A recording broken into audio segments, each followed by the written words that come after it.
You know, there's a specific kind of blindness we all have when we look at a map of the United States. It's almost involuntary. Hmm. You scan the busy East Coast, you check out New York, D.C., you look over the California coastline, maybe glance the Rockies, but then your eyes just, uh, they just glide. They glide right over the middle. It's the classic flyover country phenomenon. It's a real cognitive bias. Exactly. And it's not just a navigation thing, it's a mental thing. We assume we know what's there. Right. We think. Flat land, farms, maybe a tractor or two.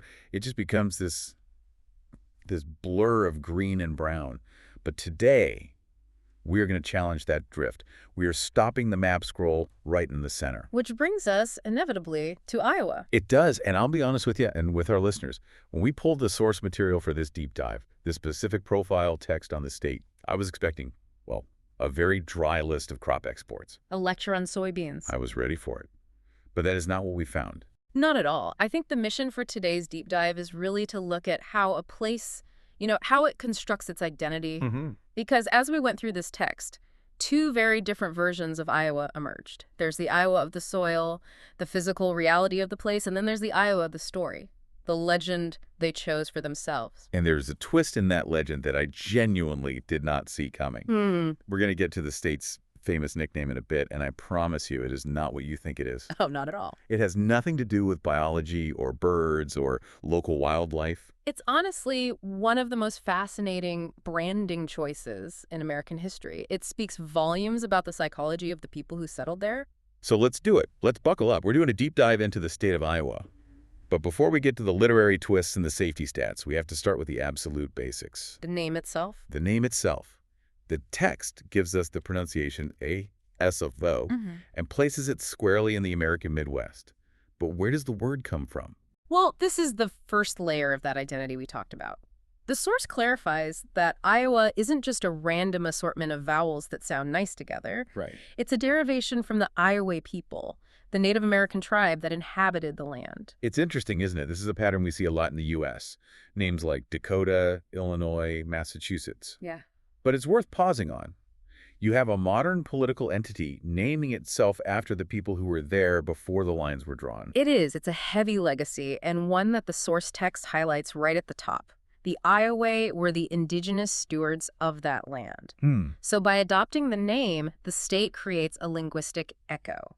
Long before there were state lines or highways or cornfields as we know them today, there was the Iowa Nation. It's a permanent reminder. Exactly. Whether modern residents think about it when they're writing their return address or not, that name grounds the identity in indigenous history. It implies the history of the place is deeper than just the last couple of centuries. It predates the United States itself. Entirely. And speaking of the United States, we have the moment where that indigenous land formally becomes a star on the flag. The source gives us a very specific birthday for Iowa, December 28th, 1846. 1846. It becomes the 29th state. Now, I know when we read dates in history books, eyes can tend to glaze over. Yeah. But put us in the time machine for a second. What does 1846 mean for the U.S.? Why does that specific year matter so much? It is the pivot point. If you want to understand the American psyche, you have to look at the mid-1840s. Okay. This is the absolute height of the Manifest Destiny era. The country is aggressively expanding westward. I mean, to give you some context, the Mexican-American War is kicking off right around this time. The Oregon Treaty is being negotiated. The borders of the nation are being drawn in ink and in blood. So it's chaotic. It's incredibly dynamic. So when Iowa joins as the 29th state, it's not just filling in a gap on a finished map. It's part of this massive, tumultuous push to define what America actually is. It's the frontier. That's a key word there, frontier. Because looking at Iowa now, we think of it as the middle. It feels established, safe, quiet. Yeah. But in 1846, it was the edge. It was the cutting edge. And that mentality, that feeling of being on the frontier is so crucial because it influences how the people settling there saw themselves. How so? They didn't see themselves just as farmers. They saw themselves as pioneers. They were the ones stepping into the unknown. And that mentality leads us directly to that twist you mentioned earlier, the nickname. Yes. Okay, this is my favorite part of the research. The Hawkeye State. It's a great name. It sounds tough. Yeah. It sounds sharp. It's the name of the University of Iowa sports teams. And if you asked me yesterday, why is Iowa the Hawkeye State? I would have bet cold, hard cash. It's because there are a lot of Hawks there. Of course. Biology would be the logical guess. It's rural, there's open sky, it makes sense. You look up, you see a bird of prey, you name the place after it. Simple. But the source material is very explicit here. It has nothing to do with the bird. No. It comes from a book. It does. The nickname is a tribute to the character Hawkeye from the novel The Last of the Mohicans by James Fenimore Cooper. Just think about that for a second. Let that sink in. You have a government, a state apparatus, taking its primary identity from a work of fiction. It's wild. That would be like a new state today naming themselves the Skywalker State or the Batman State just because everyone liked the movie. In a way, yes, and it tells you so much about what they valued. James Fenimore Cooper was the blockbuster author of that era. The Last of the Mohicans was a cultural phenomenon. Okay, so we have to ask, who was Hawkeye? Who was this character they wanted to emulate? Well, the source calls him a scout, a guide. Right. His name in the book is Natty Bumppo, but they call him Hawkeye. He wasn't a general, he wasn't a rich politician, he was a man of the wilderness. He represented independence, skill, marksmanship, and the ability to navigate the unknown forest. So by adopting this name, the early Iowans were basically engaging in some serious personal branding. 100%. They were saying, we are not just dirt farmers. We are scouts. We are rugged. We are the eyes of the frontier. It's an aspirational identity. Totally. They chose a literary hero to represent their collective spirit. It frames the Iowan experience not as one of drudgery or labor, but of adventure and skill. It's fascinating because The Last of the Mohicans is set in New York, technically. Right.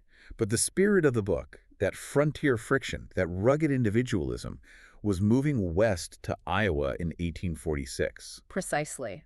They claimed the spirit of the story. They wanted that Hawkeye energy. So that's the first pillar of Iowa's identity we found in the text, the literary scout. Right. But the source material immediately juxtaposes this with a second nickname, and this one is, well, it's a lot less romantic. Yeah, we go from the Hawkeye State to the Tall Corn State. That's a little more literal. Just a bit. Yeah. The source says this nickname is due to the state being a massive producer of corn. No literary hidden meaning there. And here is where we get that duality I mentioned at the start. You have the Hawkeye, which is the story they tell, and then you have tall corn, which is the reality they live. Is it just about quantity?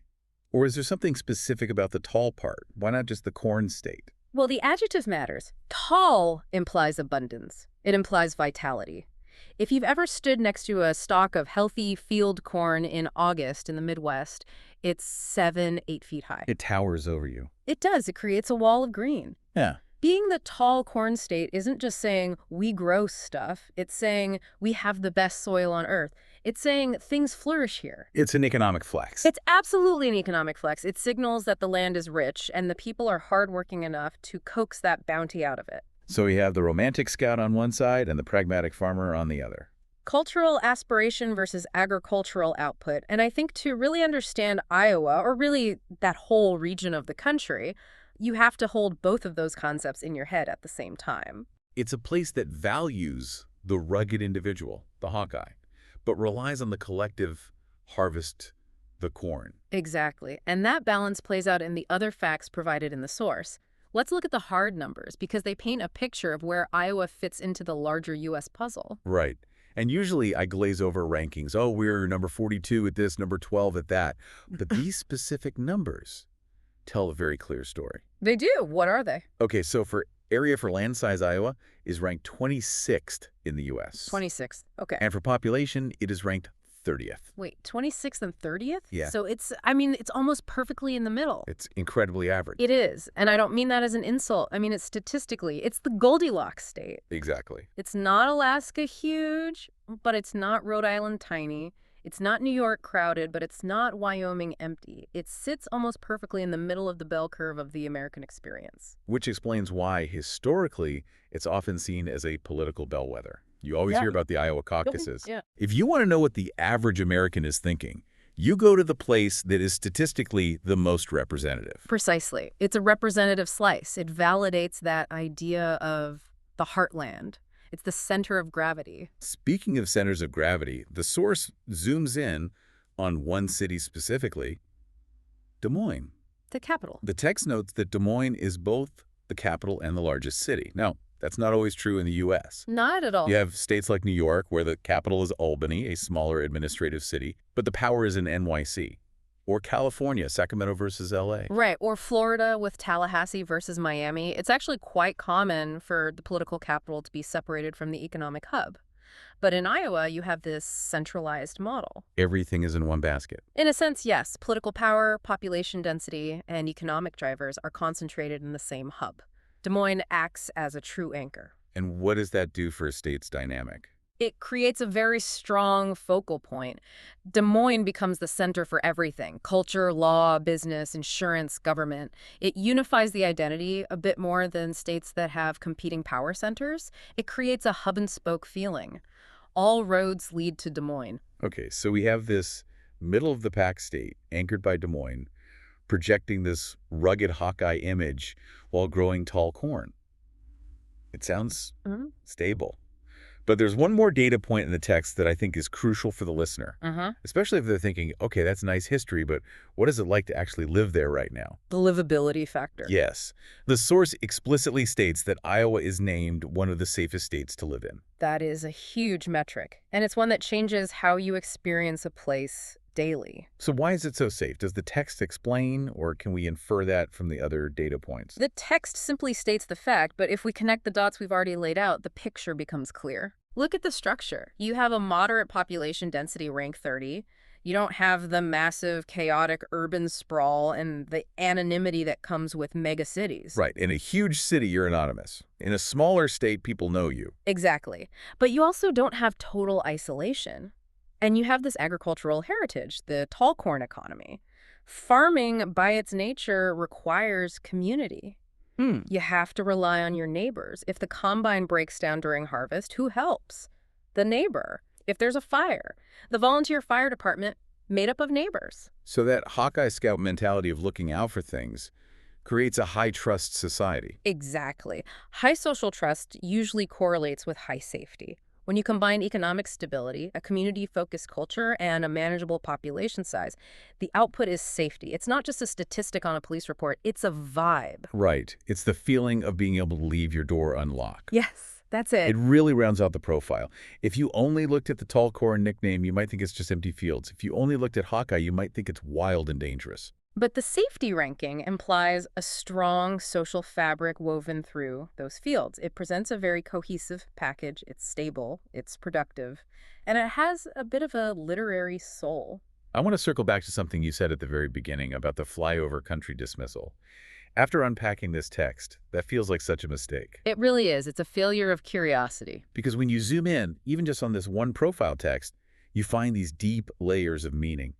Let's do a quick recap of what we've excavated today. Sure. We started with the indigenous roots, the Iowa tribe, giving the land its permanent name. Then we hit the timeline, 1846, the expansion era, the state born during the pivotal moment of manifest destiny. Then the branding, that fascinating choice to define themselves not by the plow, but by the book, the Hawkeye Scout from The Last of the Mohicans. Aspirational and rugged, which was balanced against the undeniable economic reality of the tall corn. And we look at the stats. The median rankings, 26th in size, 30th in population, making it the true middle of America. Anchored by Des Moines. The central hub. And finally, the result of all that, history and geography. One of the safest states in the Union. It's a lot of narrative for a state people usually just drive through on I-80. It really changes the map for me. It's not just a shape anymore, it's a character. But before we wrap up, I have to ask you, of all these contrasting identities, which one wins? Is it the corn or the Hawkeye? That's the ultimate question, isn't it? And I think I'd turn that back to the listener to ponder. How so? Well, we often think places, and people, for that matter, are defined by what they physically produce. Iowa produces corn. That's the tall corn identity. It's tangible. It's undeniable. Okay. But Iowa chose to be the Hawkeye. That's the story they wanted to tell. So the question is a place defined by its soil or by its story? Exactly. Is your identity what you do between 9 and 5, or is it who you dream of being? Is it the output or the aspiration? Iowa seems to suggest it's the dream that ends up on the welcome sign. They grow the corn? But they are the Hawkeyes. Is your identity what you do or who you dream of being? That is a fantastic thought to leave with.